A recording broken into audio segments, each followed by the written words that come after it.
Hi everybody, this is Kevin and welcome back to another video.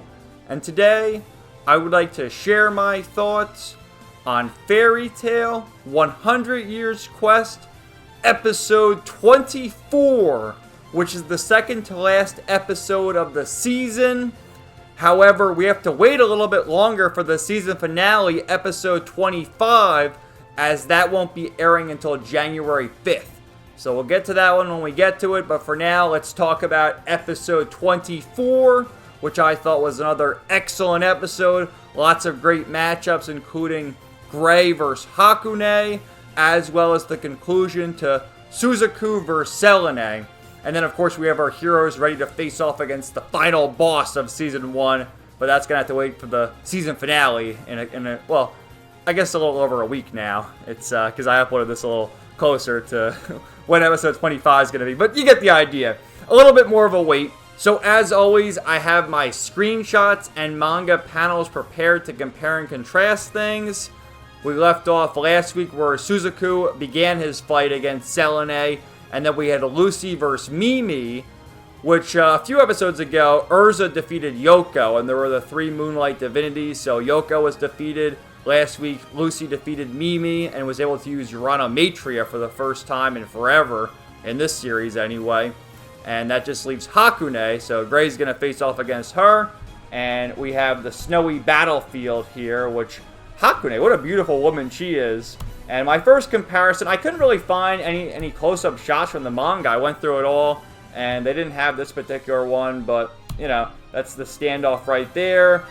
Hakune is overpowering Gray, to which he decides to use his Ice Demon transformation, and that way he's able to combat her ice, which he was questioning in the beginning of the fight, you know, I'm an Ice Snake Mage, how come you're defeating me, what's going on here?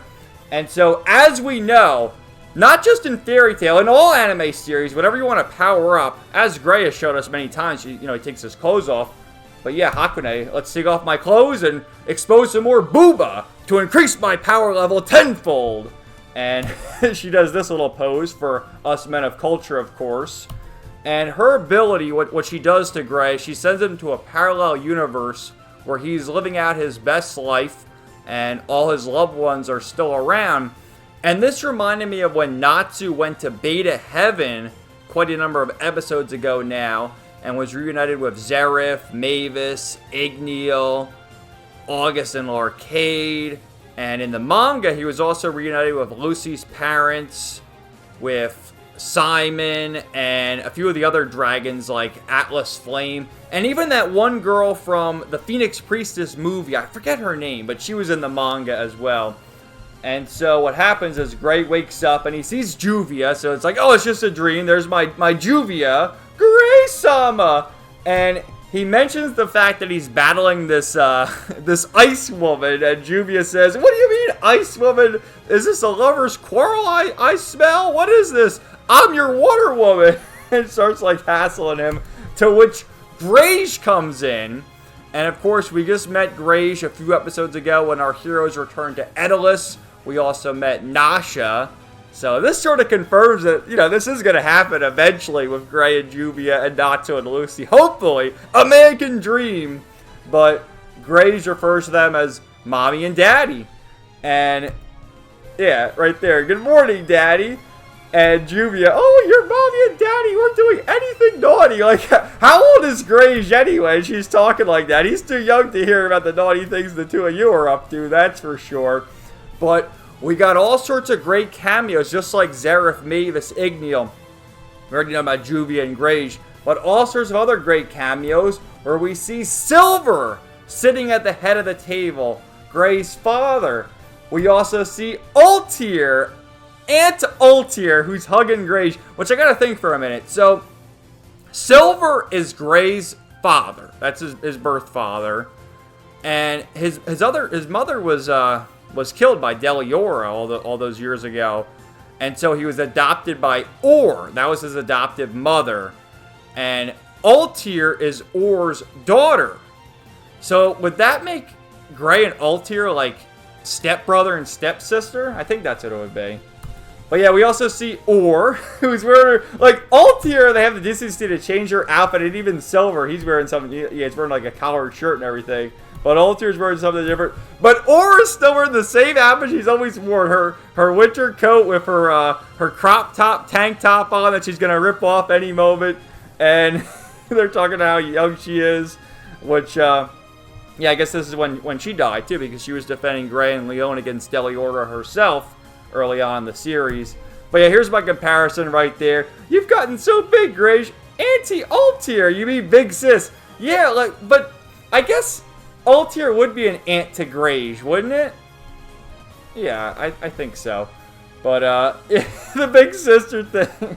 And they're just talking, you know, just joking about the whole dynamic there. And then we have Silver essentially hitting on Altier. Altier-chan, have you got yourself a boyfriend yet? Uncle, you need to stop farting. So, Silver's an uncle too. And I guess, because Silver's wife and Gray's mother never came back, is Silver getting it on with Or? I guess so. So they're having a grand old time. They're celebrating Gray's birthday. And everyone's all smiles, but Gray is just sitting like, you know, I want this. This is what I want in life. But it's not real. And Juvia's looking at him as he's crying, like, why are you crying, Gray? Gray-sama, why are you crying? But Gray realizes that it's not real because none of these people exist anymore. You know, Altier's an old lady. Silver's dead. Or's dead. Gray's an Edalus, but perhaps he'll exist in the real world at some point. So, you see I love this effect here where the ice cracks and Gray snaps out of it, ready to go. Like, how dare you do that to me? You know, you may relive that. I want that so bad. And all the evil people in the world took it from me. So he defeats her. And we get some more boobage action. Like, goddamn, as she's flying in the wind, we still see some great boobage from her. So that's that. And of course, Lucy defeated Mimi last time, so she's out of commission. But she watches Gray's battle and smiles like, way to go, Gray. So that's good. Then it cuts back over to Selene, who's battling Suzuku. And while this is happening, because remember, Natsu and Urza were defeated by Suzuku really quickly. So they're recovering with the Elder. And as all this happens, the magical energy in Elantir is just overflowing due to Selene and Suzuku's battle. And remember we saw that one big hand that sent our heroes flying at the start of this arc? Well, a million hands pop out now. So Urza and Natsu are like, alright, we gotta get up, we gotta fight, let's do this. I'm all fired up, so we're gonna stop her. We'll stop Selene, you can count on us. So even though Gray and Lucy had their battle, and they're all battered and bruised, they're still ready to fight as well. And again, back over to Selene and Suzuku, which Suzuku, both of them aren't really giving it their all. Selene thinks that Suzuku's giving it his all, and so she's playing the game, I'm holding back. But he's actually holding back as well. So the two of them are fighting. I love Suzuku, just the fact he's a samurai. Like, it's so badass. Look at the stance right there. And same with Selene, like, her arms out. Come at me, bro. Let's do this. And the two of them are battling. He's in his stance. Remember, he made her bleed in the last episode, and she got really pissed off about that. Here's a comparison right there. And they were talking about Kuronugi's sword, which he used, which was another dragon that he inherited the power of, and thus turned it into his blade, essentially.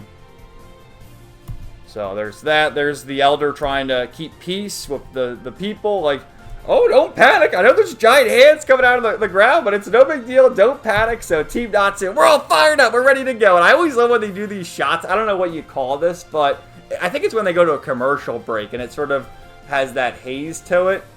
But there it was in the manga. And we have Happy and Carla looking on, like, you guys are crazy.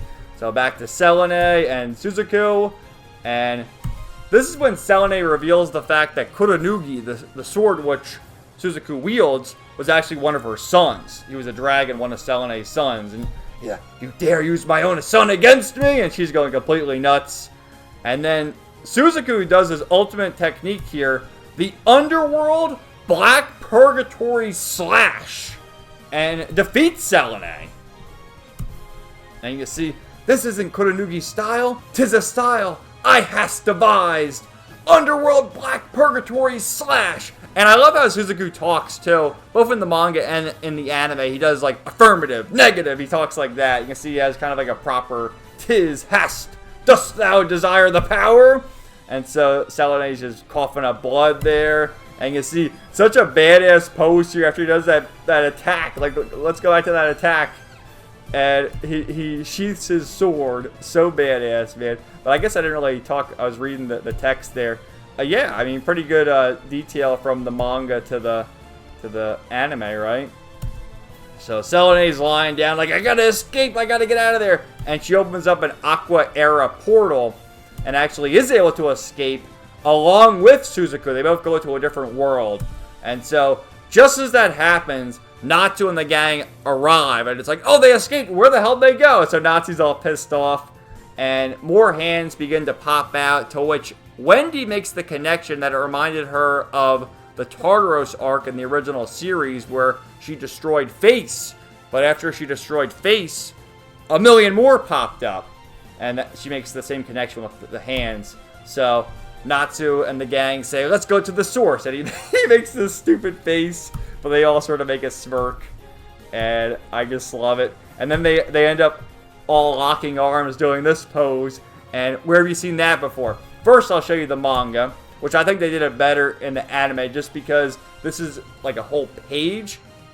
You know, you would think something like this, maybe they do a 2-page spread. I think it just looks nicer in the widescreen format. But very nice. And then you have this right here, which this is from the second ending. The exact same pose. They're wearing different outfits, but I guess they didn't want to spoil what happens there. But yeah, lots of good stuff right there. I love it. Always love seeing connections like that. It's so cool. And so Lucy decides to summon Virgo because all the hands are coming out of the ground. We got to go underground. So Virgo's the one who can dig a hole.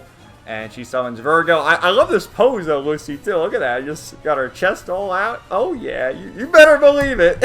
And Virgo, if I can't get us to the main body, will I get punished? Like, Virgo's just looking for punishment. So that's Lucy summoning her. And weren't you even listening? Come on, dig us a hole already. And as they're crawling, you notice she's in the lead. So Natsu's right behind Virgo. And Virgo says, you know, you can take a peek down there and see my undies if you want. And Natsu's like, what do you mean? I don't care about your undies right now. I gotta fight bad guys. And as this is happening, Gray is right behind Lucy. And he hears this. And he's like, don't look, don't look, don't look, don't look. Oh crap, I looked, and it's nice. And here's the manga. Oh, Natsu says, by the way, I can totally see your underwear. Oh dear, yeah, she likes it. Come on, Natsu, don't do that. And Gray, I can totally see yours too, you know. And what a view. I mean, which view would you like more? Would you like Virgo's ass or Lucy's ass? I mean, why not both? But you know me. I don't even need to tell you, do I? But yeah, they see Alto Face right here. Look at this guy. And he has like a million hands coming out of him.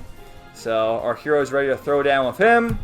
Natsu's all fired up and ready to go. And this is how the episode ends. And I love as they're running too. They have it as the ending theme starts playing as they're running. It's always so fucking kino in any anime series when they do that. I love it, man. I love it. So then Natsu makes that face. My final comparison right there. The magical power that the moon dragon distorted gave me free will to destroy this world by filling it with magical power. The moon dragon? Does that refer to Selene? There's no satisfying her, is there? We're gonna stop you! And that's how the episode ends. So, great stuff. I did want to just make note of this, too. This is from the Fairy Tail official Twitter page. Let's just translate it for you. Which they said... Notice the next episode, episode 25, the season finale will be broadcast on Sunday, January 5th, 2025. Please note that the show will be on hiatus next week. Please look forward to the next one. I read somewhere, it could have just been the comments, I don't know if it came from the official page, but people were speculating it was due to Christmas. Because believe it or not, they do celebrate Christmas in Japan, and New Year's, obviously. But yeah, so we have to wait a week for the season finale, which is kind of lame because I was kind of excited to finish things up before the new year on December 29th instead, but postponed it a week until January 5th, and it's all good. Definitely looking forward to it. like I said, I really enjoyed this episode. Lots of good stuff throughout. I mean, we'll just end there. Why not? Lucy crawling in her maid outfit, no less. I mean, it's so keto, man. But moreover, we did get a lot of good stuff with Selene and Suzaku, and just his whole attack here. I love that. And then even early on with the flashbacks, or not really the flashbacks, but the alternate reality that Hakune sent Gray into to reunite with Altair and Silver and Ore, and I just love it. And you know what? I know I said earlier, like, Ore's wearing the same outfit, but that's all we know her in, and I don't know. She's the type that would wear that, especially to Gray's birthday party, so I do like how Altair has a party dress on and Silver's wearing his, dress shirt, because all we knew him was wearing the absolute zero armor from the Tartaros arc. But lots of good stuff. Thank you guys so much for watching. Let me know your thoughts in the comments down below, and stay tuned for more videos coming soon. Everybody have a great day, and peace out. Nighty night.